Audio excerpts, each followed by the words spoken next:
Yeah! It's your boy Fist in his house, bringing another great edition of Call of Duty from me to you, because that's what I do, making it rain! Loving the Call of Duty Black Ops 4. Look, I hated this game in the beginning. I didn't like the idea. Originally, Call of Duty Black Ops 4, by the developers, was slated to be a jetpack game. So, everybody that's playing Black Ops 4 is kind of like not feeling the best of what it should be. You have to remember that there was 12 maps, there was 12 other maps, and they had great jetpack games. I was looking forward to it myself. I wanted a jetpack game. But Activision, the publisher, came down on David Vonderhaar and his little crew and said, listen, that ain't going to happen. We want it to be boots on the ground because everybody was crying about boots on the ground. Meantime, they were like, well, we're going to work on a battle royale game and da-da-da-da-da. So we're really not going to pay too much attention to the multiplayer. We're just, you know, look, we're moving on to something else. You guys handle that. We're dropping it. I don't think David Vonderhaar had much to do as much as people think he does with the multiplayer. He's just overseer and that's it. You know, that's why he called himself the Lord Vonderhaar, whatever. So, when we look at games like this, and we look at gameplay like this, you know, mochis, gadgets, camping, da-da-da-da-da, you have to remember that when this game was made, it was made for a jetpack game. And so when you had, let's say, 6 of the maps, there were probably 12 maps that had jetpack wall running, blah, blah, blah, all that. And so now it's not conducive to wall running, so what do you got to do? You know, you're going to bring back some of the old Black Ops 1 maps. You're going to retrofit them. They're not going to really, you know, when you play like some of these old Call of Duty maps, they just don't feel right. And that's where I think people are feeling like, oh, this isn't working too well. You know, because it's hard to play the game as boots on the ground. You can't take a half a jetpack game and then take away the jetpacks, and they still have specials and cooldowns and all this gadgetry, and then throw it into a 2007 Black Ops 1 map. It just isn't going to work. So it's, I mean, all this craziness, and to me is like very interesting because, you know, you're trying to make it work as a player, but maybe it's not working. But I find it intriguing in some sense. Sometimes it's frustrating. Look, I feel the same way you guys do. But it's intriguing to me, and that's what's captivating my interest. I mean, it's kind of like a pleasant surprise. You know, you weren't expecting that. Some of the maps you wish you wouldn't have brought back, but they did.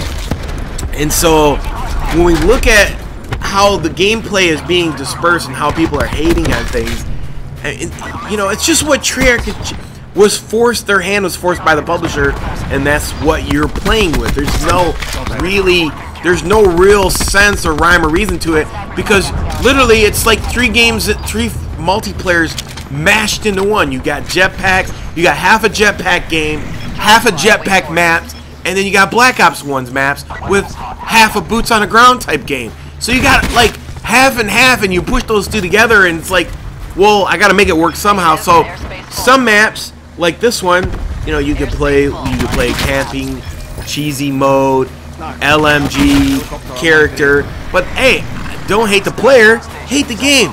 I mean, it's not my fault that you see this and this is the type of gameplay that's out there.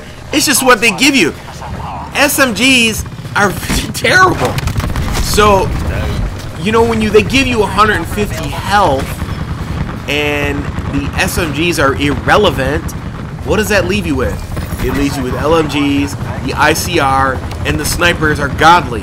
So you don't have much to choose from. And then when I look at other maps and you see like people setting up setting up their traps and they're in areas, they have big huge windows. And that was for characters who are running on the wall that can boost right in and do those moves.